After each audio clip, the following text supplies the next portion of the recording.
So, for the past decade or so, the main line in the Legend of Zelda series has struggled to find the balance between two things, linearity and openness. On one side we have Skyward Sword, a game with a fantastic story that was criticized for being far too linear. Then, we have the opposite, which is Breath of the Wild, a game with a huge open world that lacks in story and characters.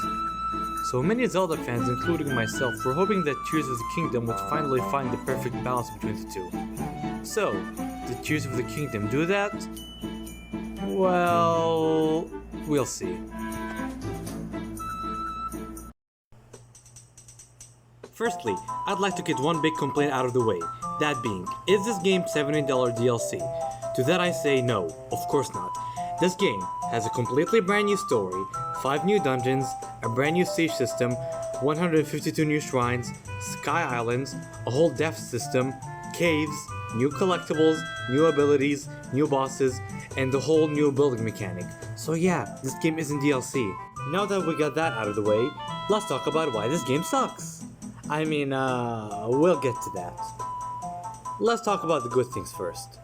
Firstly, I have to appreciate the absolutely fantastic intro that this game has.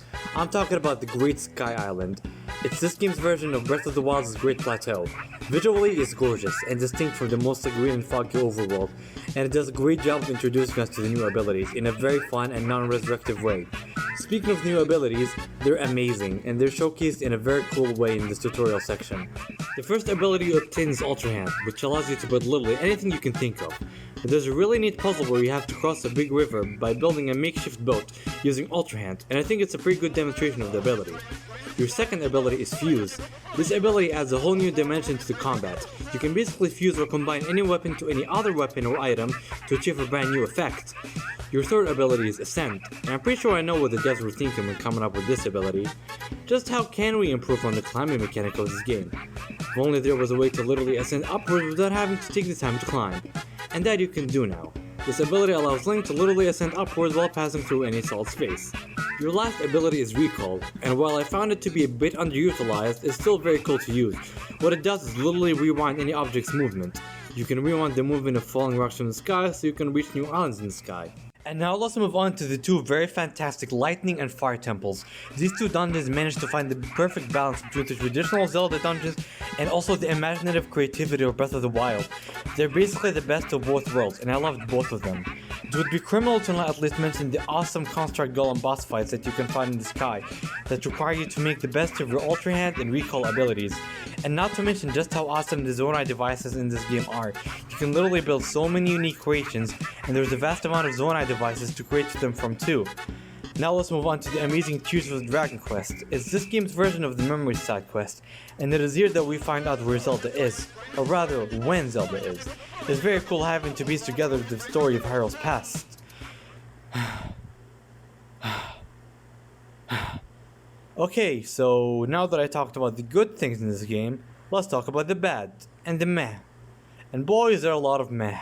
Firstly, this game was just really boring for me personally. Yeah, the tutorial for the game was very fun, but right after you land on the surface, it only goes downhill from there, no pun intended. My issue is that we've already explored the surface area before. Yeah, it's true that there's new areas like Lookout Landing, but everything else is just the same. I mean, the first time I explored Breath of the Wild's Hyrule, it was neat, because it was a brand new world that I've never seen before. But this time I've already seen everything this game has to offer. It's kinda just a repeat of Breath of the Wild. And that's not the only repeat from that game. For some reason, shrines are back, and they function exactly the same as Breath of the Wild. Many dungeons that you can do in about 7 minutes that grant you a spirit orb at the end. And this time, there's 152 of them. Yes, even more than Breath of the Wild. And after doing a few of them, I just felt bored, because I've already done something like this before. And now let's talk about the main story, the main beef of this game. Is it good or meh? Well, it's meh. You just go around the same areas that you already explored in Breath of the Wild, and then find the same towns that have barely changed, and then a boring repetitive quest that takes you like 2 hours to complete, and finally, you find the dungeon. Now, I know I complimented the fire and lightning temples earlier, but there are only 2 of the 5 dungeons of this game. So how do the other 3 hold up? Well, they suck. They really do. The first dungeon you're most likely to do is the Wind Temple. And boy is it bad. It took me like 45 minutes to figure out where the locks were, and the worst part is that I was on a constant timer because of the cold weather, and I was early in the game so I couldn't afford the cold-proof clothes yet. And the worst part is that it plays nothing like a dungeon. At least the Divine Beast had the cool 3D maps and the interior that you yourself can control, but the Wind Temple is literally just a Divine Beast but without the cool parts. After that, I did the Water Temple, and honestly to God, I have never seen a design for a Zelda dungeon be so lame and so boring in my life. It's literally just an open space with 4 locks that you have to unlock. It is so basic compared to the past Zelda dungeons that it's really sad. Next up, I did the Fire and Lightning temples, and like I said, they were good. But then I did the Construct Factory. In my history as a Zelda fan, I can confidently say that this is the worst dungeon I have ever played in a Zelda game. Ever. It is so flawed in so many ways that it's honestly baffling how they could have approved of this. Everything from the confusing layout, to the horrible and impossible to do puzzles, even with a guide, to the repetitive nature of it all, and the cherry on top being the horrible boss that you fight at the end. This really is the worst dungeon. But wait, I hear you shout, my dear viewer, what about the awesome robot golem that you built throughout the dungeon? Well, in concept it's actually really cool, having a dungeon where you yourself get to build a golem piece by piece, and then fighting the dungeon boss with it, and then getting to keep it for the rest of the game is indeed very cool in concept, but in execution, it sucks. Firstly, this robot is really slow. Secondly, it runs out of battery in like 30 seconds, and Link is still vulnerable to damage even when he's riding it, so what's even the point of it? Okay, but wait, what about this guy? The main gimmick of this game, the one brand new thing.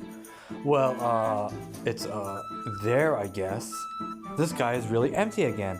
Just like Skyward Sword had a sky with nothing to do, this game also has absolutely nothing interesting going on. This game kinda beats you. It shows you the Great Sky Island and how vast and full of NPCs and landmarks it is, and how fun it is to explore, and then it never gives you that ever again. Yeah, the Great Sky Island is the only one of its kind. The rest are just small chains of islands that sometimes have one shrine and a few chests, and yeah, that's it. Like why? Why are they so barren and empty and just straight up depressing? Why is it that despite there being only a few sky islands in the entire overworld, they end up reusing a lot of the same puzzles and concepts? For example, this huge sphere rock, I've seen it like 3 times. This puzzle where you have to bring a crystal to a shrine, I've encountered it 5 times. This thing where you dive into the rings, I've done it twice. And why is it that there aren't any NPCs here? For example, on the Great Sky Island you can find many friendly construct robots that tell you about the Zonai and their past. And you can find the old Temple of Time, and there's this whole Zonite crafting thing, and it's all really cool, but there's none of it outside of this island. This guy is just barren, and it ended up being a very big disappointment, as it has been advertised as this game's main gimmick. But wait, I hear you say, there's still one more big thing. What about the depths? The underground. Well, it just suffers from the same problem as the Sky Islands. There's just a big space with not much to do, and it's made way worse by the fact that it's extremely dark and that you can't see anything. Okay, now some straight thoughts that I've had while playing. The combat, just like Breath of the Wild, really sucks. Enemies deal like 10 hearts of damage with each hit, and the combat just isn't very fun because of this, and it feels like a chore. Exploring and finding stuff just is rewarding for me personally. I mean, this subject deserves a whole video of its own, so I won't go too deep into it, but it feels like I always find something expendable, like weapon or food, basically something I'm gonna use that's gonna help me for a little bit, but then disappear forever. I wish they had brought back heart pieces because they could have fit this graph pretty well. Okay, to the side quests. I can't believe it, but it feels like quantity over quality with these side quests. It feels like there's so many of them, and most of them just don't seem exciting to me, so I don't end up doing any of them. Okay, so what's my final verdict on this game? Do I like it in spite of its flaws? Do I see it as a huge disappointment? Well, I think it's just a pretty meh game. I played it for like, 50 or 55 hours, and honestly, I just felt kinda bored most of the time. Yeah, there were fun parts like the Great Sky Island and the 2 good temples and the memories, but that's it really. I give this game a 5 out of 10 for being a perfect meh game. For context, Legend of Zelda games like Twilight Princess and Majora's Mask are all 10 out of 10s for me. I just don't understand why everyone is giving this game a 10 out of 10 and calling it a masterpiece. It's literally so flawed and has so much repeated stuff from the first game, and they're so boring that it's criminal to call it a masterpiece when games like Majora's Mask exist, which actually is a very great sequel that uses the same engine as Ocarina of Time, but still innovates in so many ways. So yeah, thanks for watching this very fun review that I made. I might make more videos, I guess.